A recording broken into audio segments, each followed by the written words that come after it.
My name's Jonathan Cullen. I'm a Professor of Sustainable Engineering in the Engineering Department. I'm from New Zealand, so excuse the accent that still is there after 25 years of not living there. But I'll get into the talk. Firstly, just to say this is my group in the Engineering Department, Resource Efficiency Collective, and we work on any problem which is about trying to deliver what people want, the goods and services they want, with less energy and material inputs to deliver them, because then we can usually have less environmental impacts. Just for an agenda today, I'm going to start by just talking a little bit about the kind of research that I've been doing around resource efficiency, Sankey diagrams in the past. And we'll look at global chemical flows and some work we did there about 10 years ago, UK plastic flows, and then finish on a project called See-Through, Carbon Clarity in the Global Petrochemical Supply Chain, with some key messages and questions. And I've tricked you a little bit because I'm not going to solve everything to do about plastics. And also, I'm going to focus on emissions, and I'm going to broaden it slightly to petrochemicals, which includes plastics, but also some other things as well. So let's get going. So just definitions, resource efficiency, this idea of some energy and material inputs going into some process, producing some kind of useful output, and often some byproducts or waste or losses. I'm a chemical engineer by training, and so this is what we were taught, to balance mass and energy all our lives. But now I do kind of chemical engineering more at the global scale or the country scale. So thinking about that, which has its challenges because you can't measure the flows quite as well. We can define resource efficiency as some useful output over some input of resources. Many different ways to do that, but that's essentially what we're trying to do.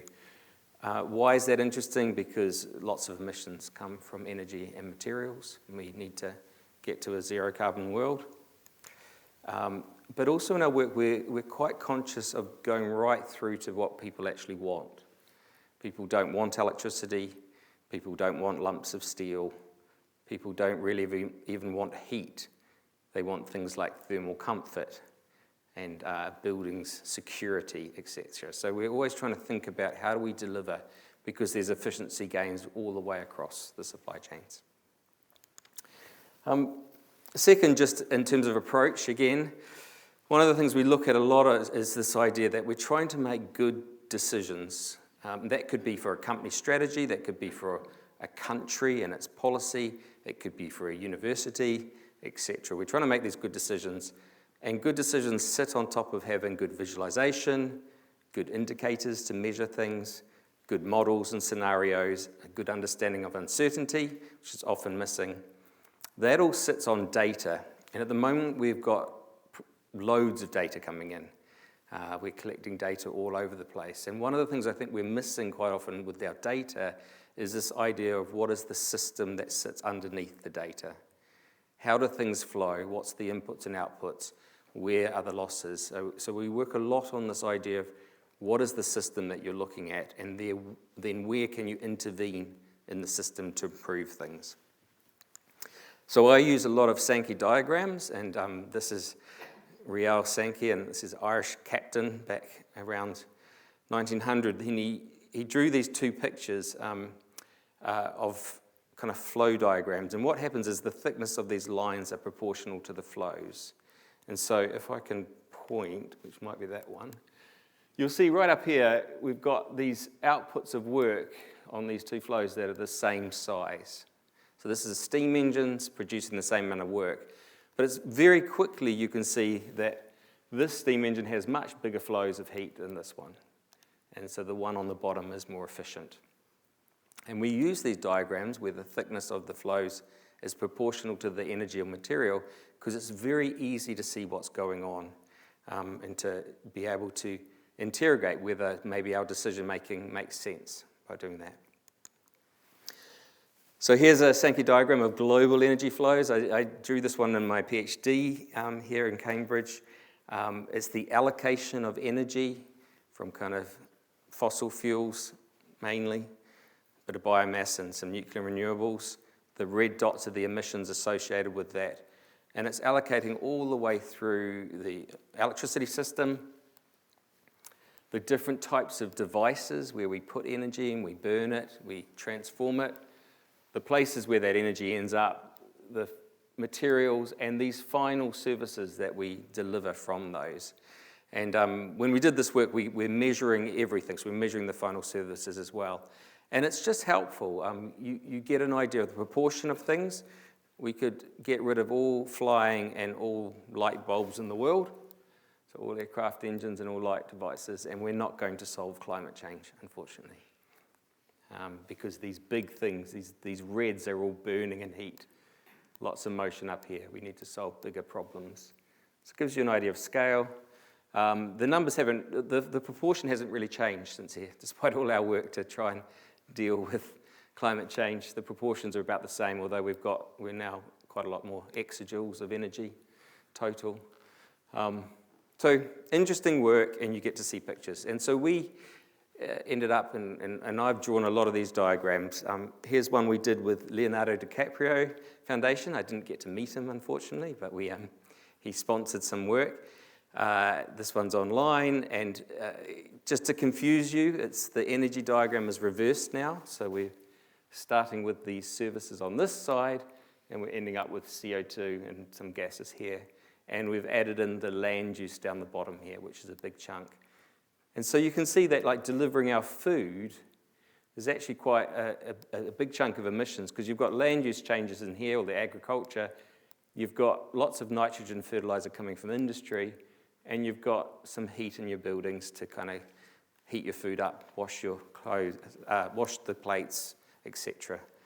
And on this one, you can click on this if you go and play, and these things kind of expand, which is quite fun. We'd quite like to do a Sankey diagram that's a bit like Google Maps that you can zoom into, but we're working on that one. We drew pictures of global steel. I'm not going to go into the details, but just to say that we worked out that 25% of all steel is recycled here as industrial scrap. And that's the wrong type of recycling, because it hasn't been used. It's just a 25% tax on all steel that goes back round. And that steel, there's more steel in this internal recycling, the bad recycling, than there is in the end-of-life recycling. And so we showed that because we zoomed out and looked at this big picture. These diagrams take about a year to do, and 200 sources and a lot of balancing of data, etc. So they're quite challenging.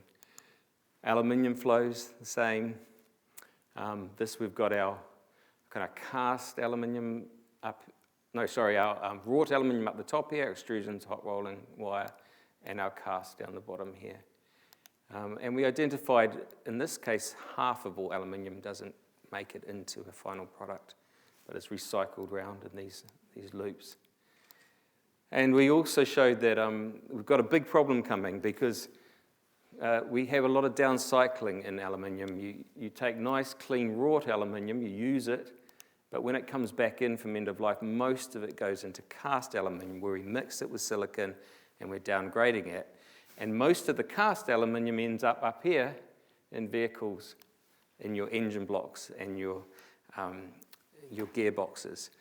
But electric vehicles don't need much cast aluminium. So we've got this problem that we've got 20 million engine blocks coming out of service and nowhere really for that cast aluminium to go, because we don't need them in electric vehicles. So we identified that kind of mismatch at the system level that no one was really seeing at the time. And now lots of clever people think about what to do with that. So just to say, we've done this, and so in my research group, just to give you an overview, where I work at lots of different scales, I work across lots of different industries, buildings, transports, different life cycle stages, lots of different methodologies, and that feels quite confusing at sometimes, but the base of it is we're always trying to look at what is the system, how do we map that system, what do we learn from mapping the system, and then where do you intervene in that system to get improvement. So that's my research. Moving into petrochemicals and heading towards plastics. We We'd done these Sankey diagrams of steel, aluminium, we'd done glass, we've done energy and energy efficiency, and then we were challenged to try and do this for global petrochemicals. And this is the most complicated industry sector because the sector includes lots and lots of different types of products, lots of different plastics, lots of different chemicals and fertilizers. And so Peter Levi was sponsored by BP. He's now at the International Energy Agency to try and map this process, which was the most complicated one we've done so far. And petrochemicals, or in this case plastics, is quite interesting because our energy input to the process, which is all the way along the top here, is the same oil as what the material is ending up in the plastic. And we don't have that in steel. In steel we have iron ore and we have carbon and coal being used to reduce the iron ore. But with plastics you have oil coming in and you split it into material and into energy. And what's been happening is we're getting better at using less of this process energy to make plastics, to make these chemicals, but we're using overall more and more feedstock, more and more materials going through the system. So it's a little bit different than other industries in that sense. What we were interested in is tracking this feedstock material as it moves through the system and how much emissions come off that feedstock material. Here's a simple Sankey diagram first. So showing these materials, we've basically got natural gas, liquid oils, and refinery feedstocks going in, and coming out we've got fertilizers, thermoplastics, fibers, rubbers, additives, and some other things like explosives and bits and pieces. What you'll see there is we have all this process energy going on the top, which is the energy that's used to heat and make these products. But we've also got all this kind of feedstock energy coming through. So 18 exajoules, 10 to the 18 joules of energy for heating and about 25 exajoules of energy going into the material, if you like. And what's interesting is we have to do balancing of this because all these reactions need to be chemically balanced with realistic yield. So it's quite a process. And that's why we have these secondary reactants and these secondary products. That's all of the water, the oxygen, the CO2, the other bits and pieces that we think are less important that are being used in these reactions to make these products. And that's the final Sankey diagram there, which is about as complicated as we felt we could draw a Sankey diagram. There's quite a lot that we couldn't put on there that's in the background details. But you can see these are our fuels coming in. Got coal. Coal's very important in China for the petrochemical industry. Natural gas, very important in the US with fracking going on. Liquid oil mainly in the Middle East, and these refinery byproducts. We're making ammonia, methyl alcohol, methanol, ethylene, propylene, C4 streams, and BTX aromatics there. And that traces through to a range of products. Urea up the top here is big fertilizers, our thermoplastics, all our polyethylenes, polypropylenes, etc. Some thermosets, fibers and elastomers, and a lot of other bits and pieces. And so we put that out, and so this is 2018, really on this journey of, where do we go? And we thought that would be the end of it, because these are hard work. They take a lot of time. And they tend to be picked over. We always include a supporting information that's 100 pages plus of all the data. And they get used, obviously, in lots of databases, etc.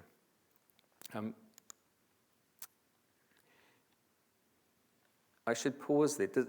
Are we taking questions? If you want to ask a question, you're welcome to. It probably means someone has to stand up and give you a microphone. But if you're happy, I can keep moving. It's slightly complicated because of the online audience. Okay. Yeah. Well, I can push on. If someone has got a burning question. If you've got a burning question, you're welcome to ask. Okay, let's push on. So then we looked at trying to look at plastics, because obviously plastics is a really big issue, and it's quite topical, particularly with David Attenborough's kind of TV programs about plastics in the ocean. A lot of people thinking about plastics and doing work on it. So we did this study with Andre, who's a lecturer in the engineering department, and Mikhail, who's a lecturer now in, where is he? Leeds. We did a report called the P Word, which is kind of an online report, but easier, more accessible, and then we did a paper, What to Do About Plastics, Lessons from a Study of United Kingdom Plastic Flows. And again, we're trying to do this tracking, we're trying to get this big picture to see maybe where we might intervene. That's all available online if you're interested. The first things is just to say that plastics is a lot of different things. It's a lot of different materials, hundreds of thousands of different products, tens of thousands of different material formulations. And we do groupings of them, and we group them here, but even within the groupings, these polypropylene, polyethylene, etc., PVC, PET, you've probably heard of some of these. You can see it's really distributed across the amount of total plastics that worldwide we use. In the UK, in terms of emissions, responsible for 26 million tonnes of CO2 equivalent emissions. A huge chunk of that's this overseas production. 60% of the emissions happen overseas. 21% of them happen in the UK in terms of production. And then we've got incineration, which is a big chunk of emissions, some other treatments, recycling and landfill. We also wanted to point out that straws, stirrers, plastic cutlery, and carrier bags, which are the sole focus of the last 10 years of DEFRA's policy on plastics, make up 0.04% of our emissions.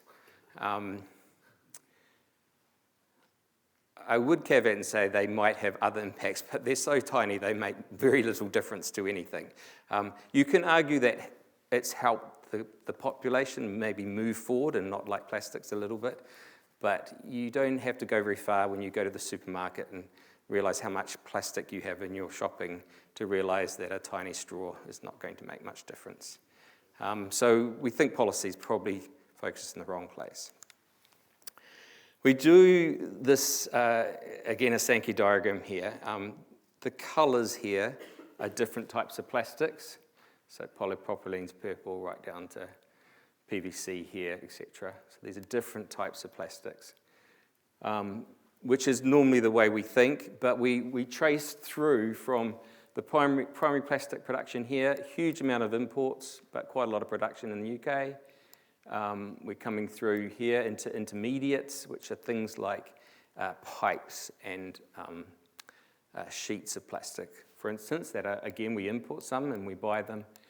And the really challenging bit is this one, because this is indirect imports. This is plastics that aren't made in the UK, but come in when you buy a washing machine or a car from overseas. There's plastic that comes in. And there was no database for that, so we had to painstakingly go through 1,000 different product categories and estimate what plastics are in those products to try and build that database up. You come through here into different consumptions and then where they're ending up. And we've got a big chunk going into packaging, lots of consumer products, and then there's automotive, construction, etc. And our total was 6.3 or 6.4 million tonnes. There's some discrepancies, I won't explain why, but 6.3 million tonnes of plastics is what we're responsible for taking into society. And that was for the first time that's counted, because most people only count what's made or maybe what's imported. So, in terms of what goes out, plastic in your life, remember that 3.3 million tonnes a year comes out of society. The reason why that is because when you put plastics into some products, like pipes in your sewers or your water, they last a long time. And it takes a long time for them to come out. So if you're growing your amount of plastic overall, you're always playing catch up with what comes out at end of life. What we do with it, we put 1 million tonnes into landfill, 1.3 million tonnes into incineration, and 1.1 million tonnes into recycling. But you don't have to look very hard down in the recycling streams to work out that we're exporting quite a lot of that recycling, and we don't really know whether that's being recycled or not. So it's classified as recycled in the UK. It's probably collected as recycled, but it could be being dumped in the sea or being incinerated in other countries as well. So it's kind of the numbers there.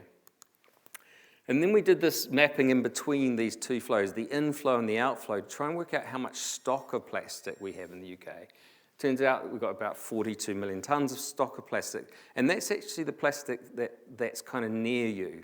And what's interesting, because you've got some products that last a long time, like construction, we have a lot more plastic actually in stock in construction than, say, packaging, which lasts very short times and it has a high turnover rate. So if you were to stop the world now, grind it all up and work out where the plastic was, these are the numbers you would have here. We have quite a lot in vehicles, some in agriculture, lots in consumer products as well. Those stocks are interesting because of this lifetime lag means you've got to always think about, we call this a dynamic study because you've got to think about when the plastic will come in and out of production. From that work, we did some kind of scenario work. We looked at the consumption of plastics going forward. In the UK, we think it will stay at around 6 million tonnes. That's based on going to each of those different uses and the population and trying to think about how much plastic we need, barring some new use of plastic. And we think that the waste coming out, which at the moment was around 3 million tonnes, will eventually catch up to about 6 million tonnes. And then you could have a supposedly circular society where we could take all our waste and make it back into new products and go round and round the circle. Just a little warning, you can't do that, but we will. And we did some scenario options. We looked at some kind of increased recycling in the UK. We looked at reducing packaging demand on our emissions total here, and it doesn't make a huge difference because we've got still these production emissions coming in. So if we really want to do something, we probably have to do what Richard said, which is to stop using plastic, if we really want to get these emissions down. We also had a bit of a rethink of the recycling hierarchy. So that project finished, and we then were, as you do in academia, we kind of stop everything. We were approached by a non-profit called VKRF. It's a group that makes the Velux windows in your house, and the Danish man that invented those made a lot of money, gives away 90% of the profit from the company, which is about 300 million euros a year.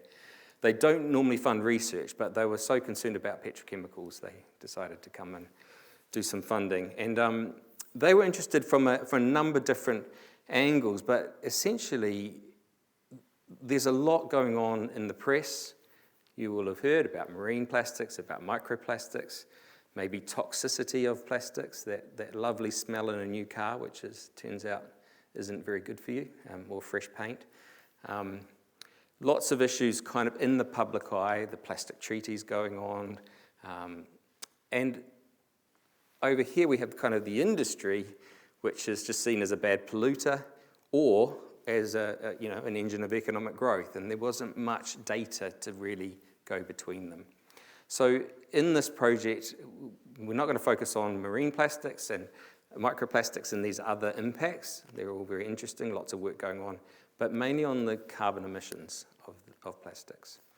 The project's called See-Through, Carbon Clarity in the Global Petrochemical Supply Chain. It was trying to look across this whole gamut of production, of where we make them, where we use them, where we recycle them, because the emissions, these greenhouse gas emissions, happen at all different places across the supply chain. And so to be able to compare emissions from different places in the supply chain, you need some kind of mass or accounting method to join them together.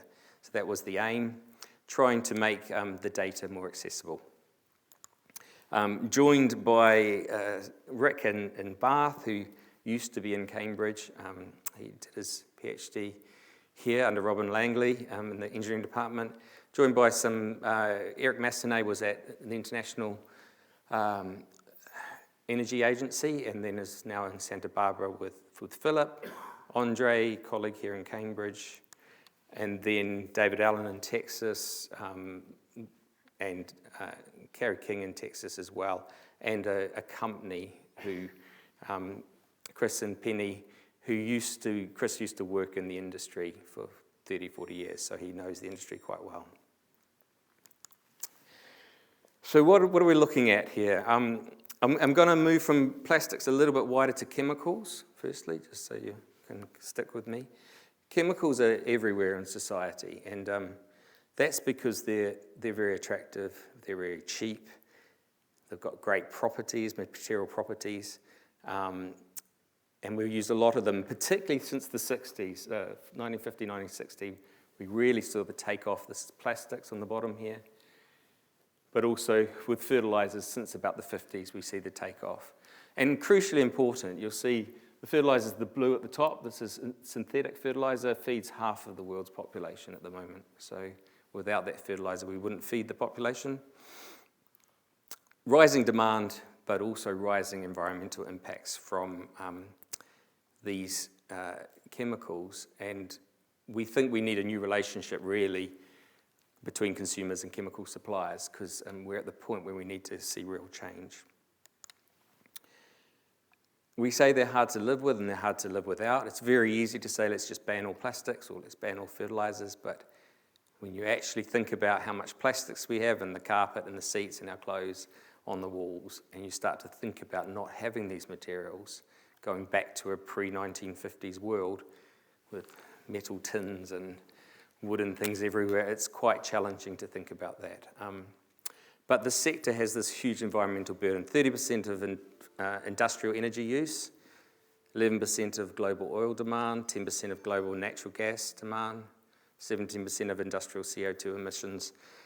About 3% of total greenhouse gas emissions come from this sector. So we need to do something with it, and it's a really challenging sector to do things with. And what we notice is because of the complexity of the sector, and also because it's quite opaque, it's quite hard to get data, we're not seeing the great work that we're seeing across in kind of climate action, across electricity, across steel, across cement. We're not really seeing that translating properly into petrochemicals in industry. So really, it's kind of the last industry that's to decarbonize, essentially, in our view. And that leaves us with lots of questions to be answered, but a real lack of data and really lack of understanding of the system to be able to answer those questions. So lots of things being said in the media which don't really quite make sense or maybe don't really translate to the numbers. So that's what we were trying to address. We came up with a number of key messages. So we just finished the project, actually, and we're just writing up the final report. It's quite nice. Have about 20 academic papers out of it, which is great. So I'm just going to run through the key messages that relate directly to the plastic, and which are quite interesting. So the first one was reducing petrochemical emissions is harder than you think, more complex. We've kind of talked about that a little bit. Complicated diagrams, lots of processes going on, quite hard to pin anything on anyone.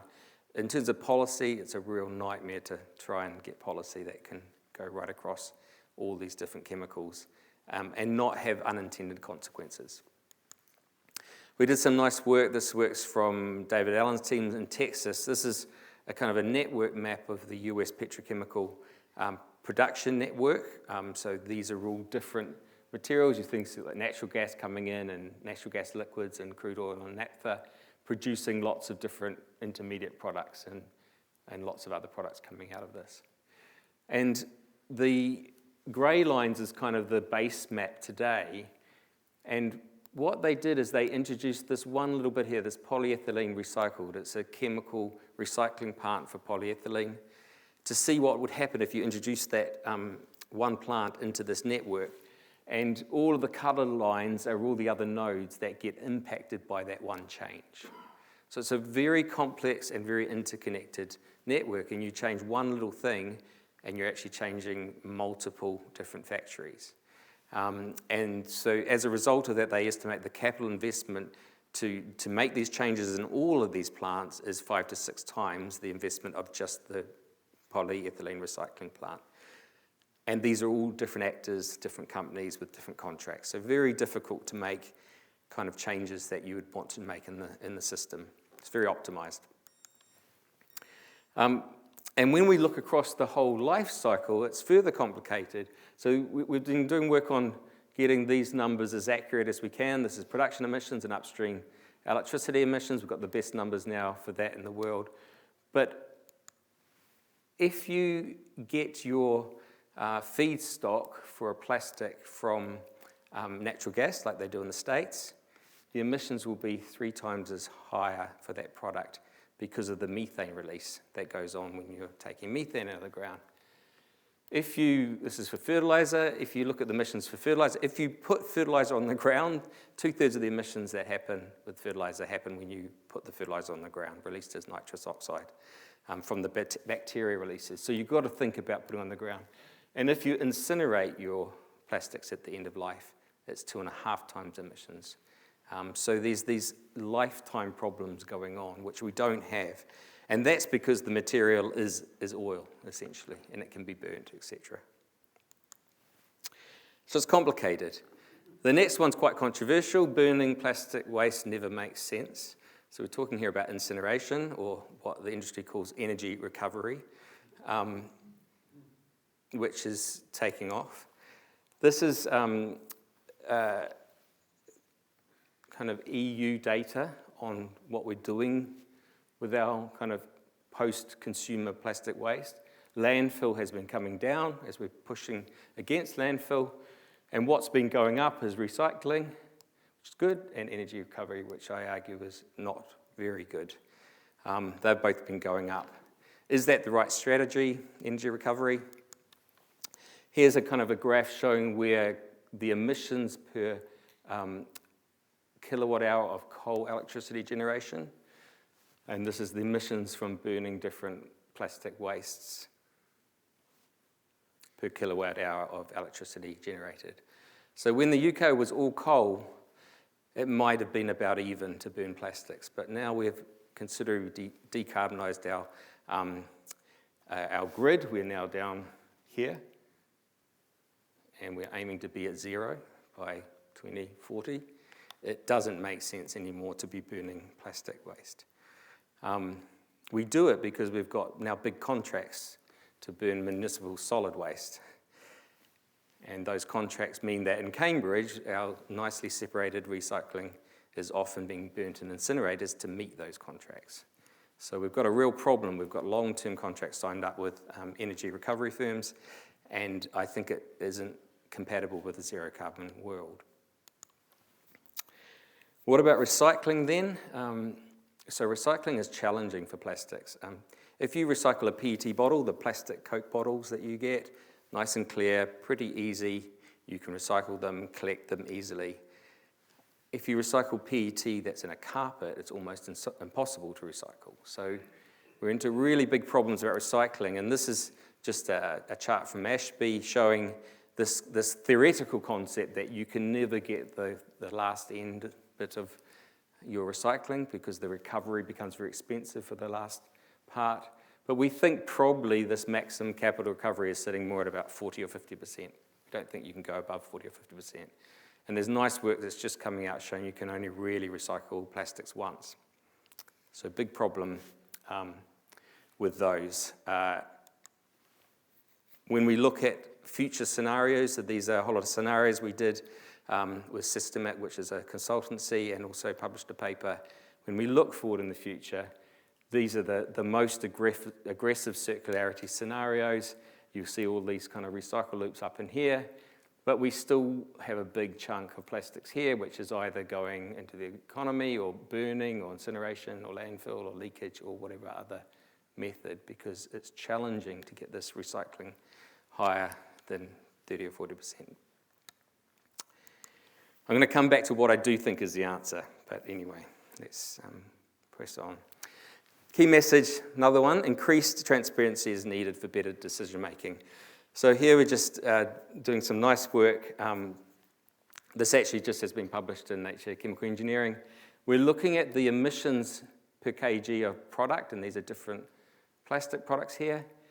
And and we're looking at the spread of different emissions. And you'll see there's these, this is log scale, so we're getting these big spreads of different numbers, huge uncertainty around how much emissions you have for making these.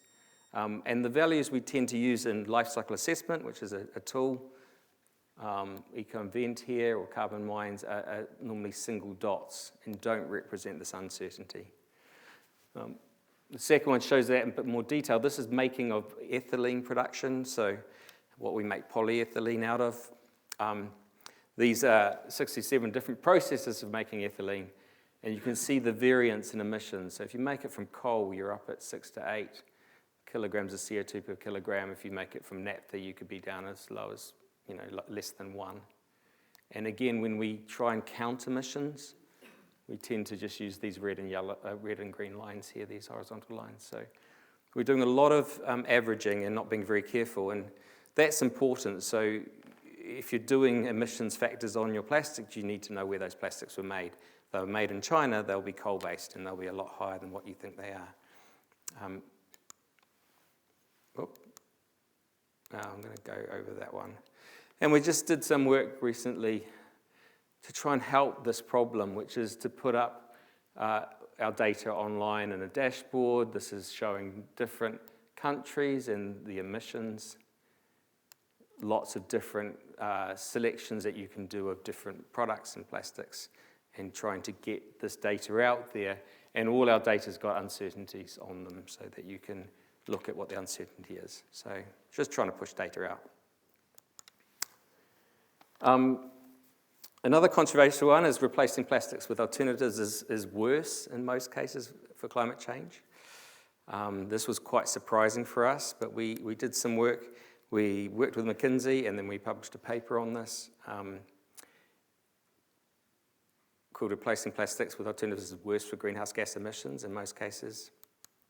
What we did is we took plastics from 5 different sectors and representing 90% of the types of plastics that we use, so lots of different archetypal plastic products we took, across packaging, building, consumers, automotive, and textiles. And when you do the numbers on what's the alternative, so these are all the ones here, so grocery bag, pet food, soft drink, etc.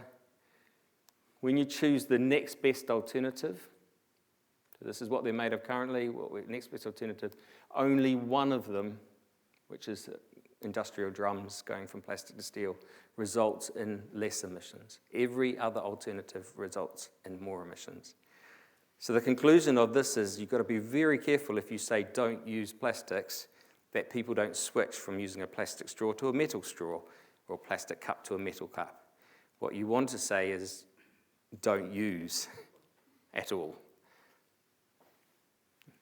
If you don't like if you don't like single-use plastics, don't have single-use plastics. But it's all right to have a plastic cup. It's probably better to have a plastic cup than it is to have a metal cup. But the main thing is don't use as much. Reduce your demand. Because switching, you've got to be very careful. So that's quite controversial, because most people think moving away from plastics is a good thing. On that one, of course, you probably realize that we've moved away from single-use plastics in our shopping to much very thin, optimized 5-gram plastics to much heavier plastic bags. We're now using more plastic in the UK from the heavier bags that we were using from the light bags previously. Another key message, we need both supply decarbonisation in the industry and these demand reduction solutions. We need both of these solutions together. At one end, you have these supply solutions, carbon capture and storage, direct air capture, bio feedstocks, all these ideas the industry is pushing out. They're not scaling quick enough. They're not being deployed quick enough. We are building brand new petrochemical plants without these technologies right now, which will last for 50 years. So we're really struggling with that decarbonisation. At the other end, you've got people saying, let's just ban all plastic. Let's be 100% circular. And those are equally as kind of challenging to achieve or impossible thermodynamically to achieve. So the solution space where we need to be thinking is doing both of those. We really need to be reducing, but we also need the industry to start kicking in and doing decarbonisation as well, if we want to get to some kind of zero carbon solution in the middle. That's quite controversial, because at the moment you've got the protest world out here and you've got the industry world here, and they're not really talking to each other. And the final one is about inverting the carbon vector, which would deliver negative emissions. When we think about plastics can't be decarbonised because we need carbon in plastics. And the sources of carbon are fossil fuels, recyclates from recycling, or some kind of bio-based or direct air capture carbon. They're the only three sources of carbon we've got for plastics to meet our demand. And in these, if we use fossil fuel, we need to sequester all the CO2 in the whole life cycle chain. That sequestration is limited. You know, we can argue about how much carbon capture and storage we'll have, but we know we're probably limited in how much we're going to have. Recyclates, we need this carbon. We want to push these as high as we can, but we're limited with how much carbon we can get from recycled material. And if we want to incinerate here, we have to use bio-based materials or direct air capture, because we need to, it's very difficult to do carbon capture on incineration. Yeah. If we use landfills, we are almost unlimited in the carbon we can get, isn't it? Yeah. Good point. Well, wait, that's where I'm getting there. Yeah, you're pushing. So we've got these three limitations of solutions, and anything else we have to do by reducing demand down to meet that. Currently, we take fossil fuels out of the ground. We burn quite a chunk of that in processing energy and in incineration, and that ends up in the air, which is bad. We don't want to do that. We can do sequestration. We could take those fossil fuels out of the ground and make sure all of the CO2 is captured. Again, very difficult for incineration to do that, but we could try and do CCS there. Or we could take carbon from the air or from plants, and then we would be able to burn them in this kind of three. If we were to take carbon from the air in some kind of plant-based or direct air capture method and put it into the ground, we would be actually getting negative emissions and perhaps offsetting emissions from some other industry. So if we really want to transform the industry, that's what we would do. And just as the gentleman said, in my view, putting plastics back into landfill is a simpler way of doing carbon capture and sequestration than putting gas into the ground. We already know how to do that. We could sort, clean our plastics, put them in the ground, and then if some point in the future we wanted to dig those up because we had the recycling technologies or we had the demand or we wanted to pay for recycling, we could.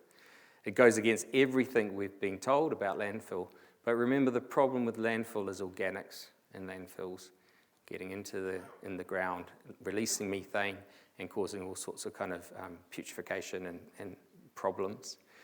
And the other problem with landfills at the moment, which is never said, is that when we incinerate plastics or other materials, the ash from incineration goes into landfills, and the process of incineration releases or makes active all of the mercury and cadmiums and everything else, all the nasties. So if you start incinerating, particularly in developing countries, you've got a really big problem of leaching heavy metals into waterways. So we think that maybe landfilling plastics is the answer there. That's all I have, and I'm open to questions or discussion.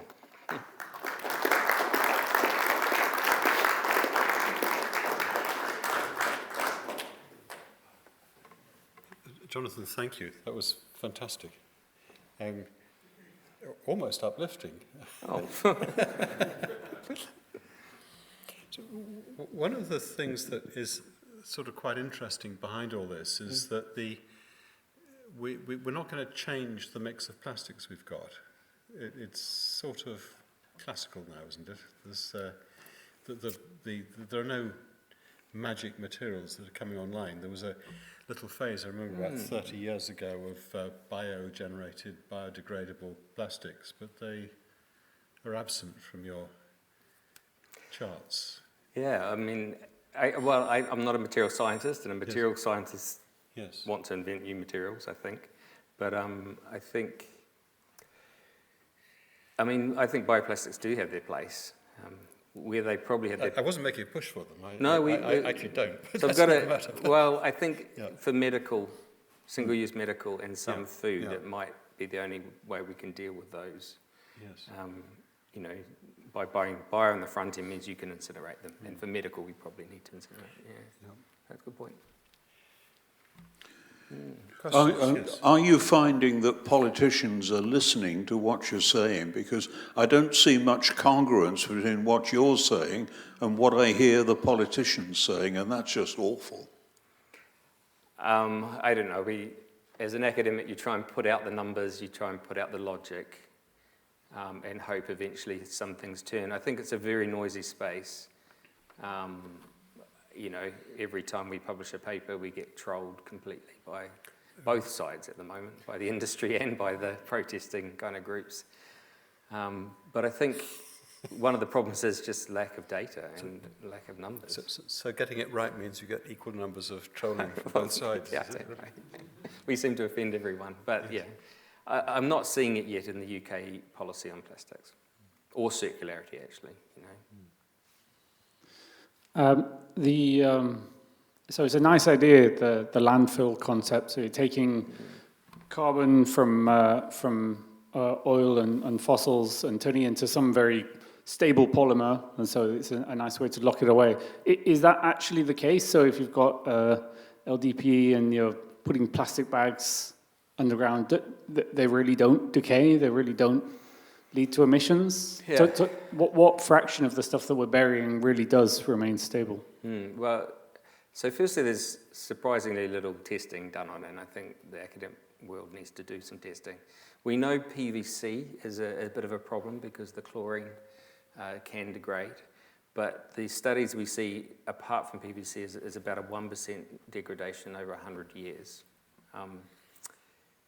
The key is to keep them out of the sun.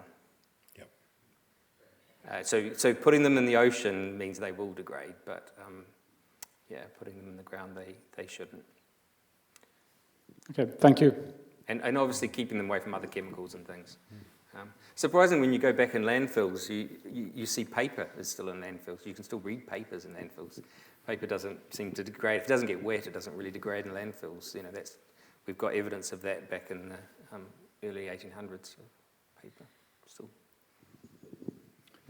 Thank you very much. I want to go back to what the gentleman said at the front here about politics, because I've been an environmental campaigner since the early 80s, and as time gone on, I've started to believe that the problem is not so much practical as cognitive. That is, I have conversations with adult people about it's just household insulation, and they seem unable to grasp it. And I've worked quite a lot with politicians. And the problem is not that they're refusing to do it, is they've no idea what you're talking about. I wondered if you'd given that any thought. I mean, the only solutions I come up with is to make the answers ridiculously simple.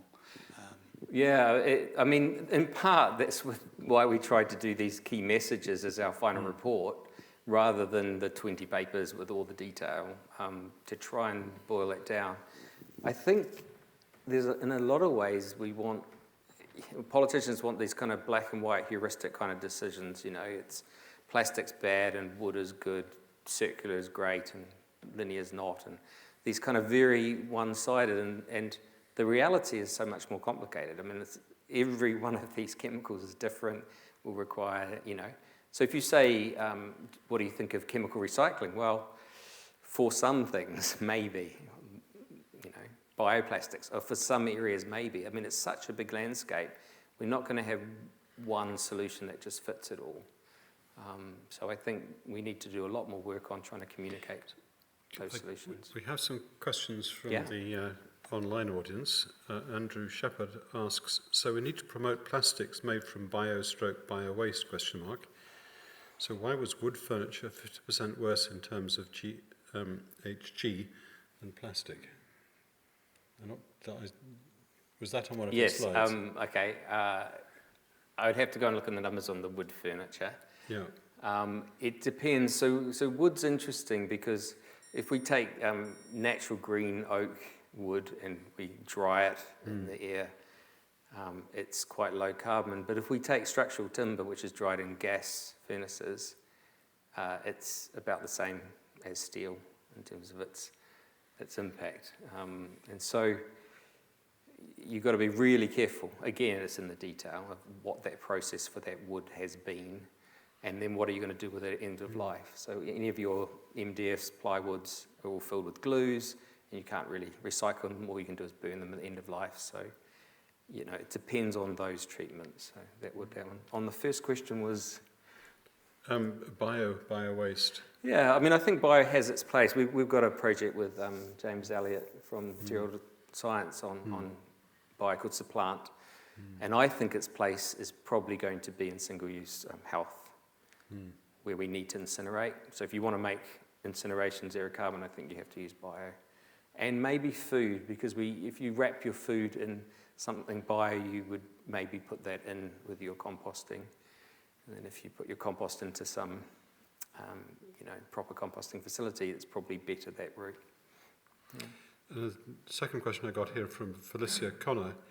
Thanks for an interesting talk. Do you take account of environmental costs in your models? We don't. I mean, the metric I've been using here is all CO2. We do some cost work, but it's all CO2 as a kind of impact factor. So not really. I'm not an environmental economist who would look at those kind of costings. But just to caveat, I guess the question's saying, well, we're just looking at carbon dioxide here. There are lots of other impacts, lots of other considerations that need to be thought through as well with any solution. I can understand the fate of the plastics that go to landfill, and you have some understanding of their future. What about the plastics that go into the ocean or freshwater? What do you see the long-term prospects for those plastics? Yeah, I mean, my personal opinion is it's just about dealing with our waste. So most of the plastic that's in the ocean doesn't come from a country like the UK, which has pretty good collection systems.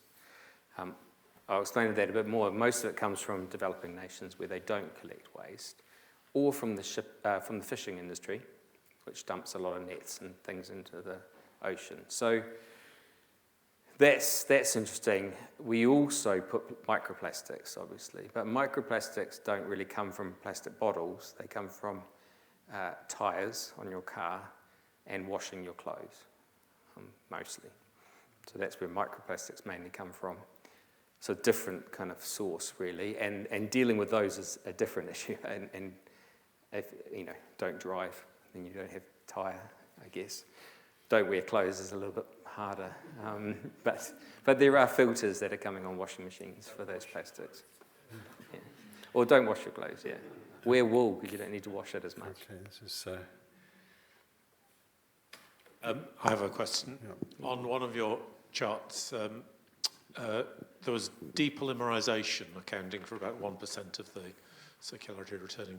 We've had some talks on that method recently, including enzyme degradation, bacterial degradation, and supercritical water. Do you think there's any future in that? Any impactful future, let's say?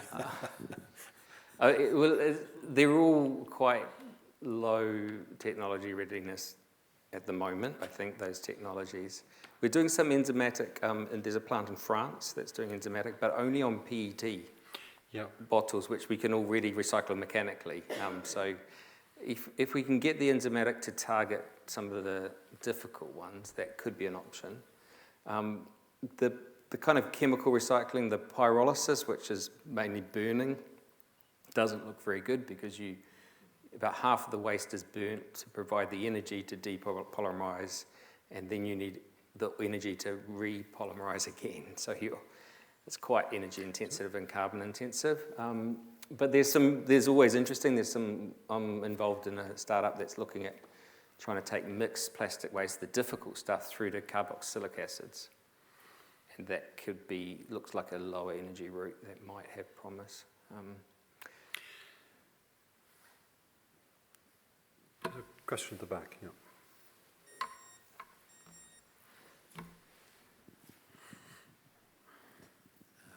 Yeah, I realise it's a complicated subject, and I was very interested in what you had to say, but have you done any comparisons between natural fibres products? In other words, do we have to have nylon shirts?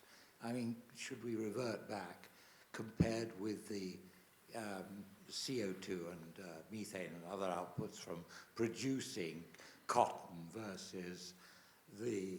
In other words, we've got to be very selective in the way in which we produce our products in the future, so that much of it can be recycled because it degrades. And so I just wondered how far you have looked into that particular area. We did quite a lot of work. We did a report, Well Dressed, with Julian Orwood a long time ago, looking at some of these issues. The one for cotton is water use. It's a big, big user of water compared to the synthetic fibres.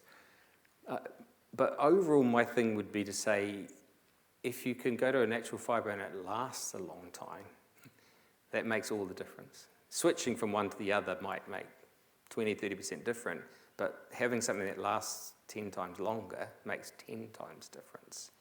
So with all these things, and that's harder, fast fashion is not a great... So we should scrap fashion? Yeah, and that doesn't go down very well in right. Italy and France when I say that. Yes, But yeah, yes. you buy a good wool jersey and keep it for 10 years, and it's probably better than buying some nylon jersey that you throw out after a year. Felicia Connor has come back on this question of plastic landfill. Is there a problem with leaching of nasties out of the landfill and contamination of groundwater? We don't think so. I mean, again, no one really has done proper testing on that, but no, I don't think so. And certainly when we put ash from incineration into landfill, there is a problem with leaching. So. There's a guy in Berkeley, a physicist, you never trust a physicist, Eli Jablonowicz, who invented photonic crystals and a very brilliant man, has going around the world saying that we need to get dry biomass enclosed in thick sheets of polythene. Put it in the ground. And put in the ground. As a source of carbon capture. As a source of carbon capture. And you're making a more logical point, which is just make it the plastic. But the key is to keep it dry. I mean, that's the point of the cap. If it's dry, it stays forever. Yeah. I mean, that was another with bio, definitely. corroboration of, yeah. If we take a really optimistic view about the net zero and this sort of electricity too cheap to meter from all our offshore wind farms and so on, you could do the chemical industry starting from hydrogen. Yep. Is that... With some carbon it's not going to happen tomorrow, but would that rejig your schemes? Is that a get-out-of-jail-free card? Well, I mean, no, it's definitely an option that lots of people are thinking about. And the modelling we did, we ended up going more towards a methanol to olefin route, which is kind of... Because methanol is the first useful thing you get to from hydrogen, isn't it? Yeah. Yeah. So that's... And there are some benefits maybe with recycling with that. We've looked a lot at electrifying the steam crackers, and the problem there is when you use electricity, but then you have a whole lot of waste methane, because at the moment we use the methane for heat. Yep. So then you've got a methane problem, but if you could put that methane into methanol. So olefins maybe. The challenge there is, and I think we have to do that on the kind of industry end, is just the scale of change. No one ever closes down a petrochemical plant, they just keep going. And we're building new ones now, which will go... The apparently reputable companies, the ones that this university doesn't work with any longer, of course, flog their old plants off to disreputable companies and claim no responsibility. Yep, and allegedly, all the yes. polluted land. And, Yes, exactly. So they don't get shut down. and the do they? trend is now to build Yep. your plants not and build them in developing countries. That's Yep. the current Yep. trend. Yes. So these plants will last for 50 years, and you know, how do you? There's a big lock in there. I think we have to think about. Robin. So am I right that maybe that take-home message is that I should carefully rinse all my plastic bottles and so on so that they can be buried in landfill and not produce any methane from the food contamination? Maybe, yeah. Well, at least that might be part of the solution. So long as you rinse them in cold water, because otherwise the overall energy balance is pretty bad. But I don't think, and burning them isn't, I think, the answer is, I guess, which is what we do a lot of. Well, that's what we do, but we should rather bury them, not burn them. I think it makes more sense logically. I think we probably need to test it properly, you know. Yes. So maybe we're heading towards an informal session, but the last question.